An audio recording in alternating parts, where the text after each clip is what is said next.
Bref, je dis toujours oui.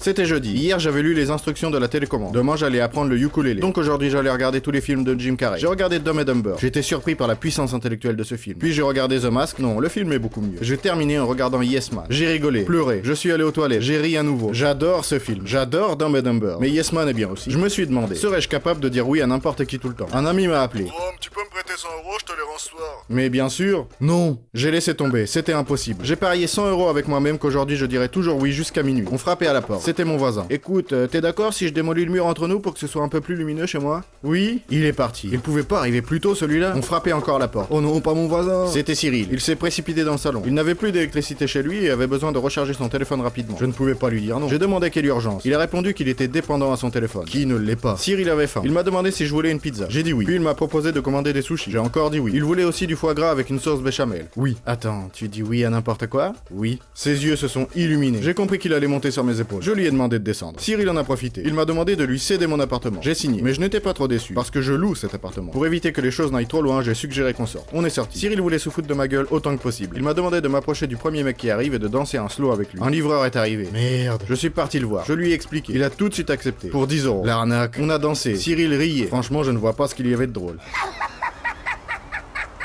Le livreur avait tout compris et m'a demandé de faire 2 livraisons. En 3 heures, j'avais fait 15 livraisons. Le livreur était heureux, Cyril était heureux, j'étais malheureux. Il n'allait pas s'arrêter là. Je devais faire quelque chose. Je me suis enfui. Cyril a couru après moi, le livreur après Cyril. Puis un policier qui passait nous a couru après. On a dû s'arrêter. Le policier m'a demandé si j'avais volé le chewing-gum à la cerise. Je n'avais pas d'autre choix que de dire oui. Et ces 2 autres idiots qui se foutaient de ma gueule en face de moi, ils ont tout expliqué au policier et il m'a accusé de 2 autres vols. Il m'a demandé de venir le voir au commissariat le lendemain, puis il est parti. J'avais hâte que cette journée se termine. Le livreur voulait partir en taxi à Montpellier. J'ai commandé. Il ne restait plus que Cyril et moi. Je lui ai dit de monter dans le taxi pour Montpellier. Il a refusé. On est rentré chez moi. Il était 23 h. Il ne restait donc plus qu'1 heure. Cyril m'a demandé de faire mes bagages et de quitter son appartement. Mais je devais d'abord nettoyer. Pendant que je lavais les toilettes, j'ai compris que toujours dire oui n'est pas une bonne idée. Maintenant, je dirais toujours non. Cyril m'a demandé de me dépêcher. Je me suis enfermé dans la salle de bain. J'ai bouché mes oreilles. Il a téléphoné. Je n'ai pas répondu. Il m'a envoyé un message. Je l'ai lu. Merde, je devais sortir. Il m'a dégagé. Minuit. À quelques secondes près. Enfin, tout n'est pas perdu.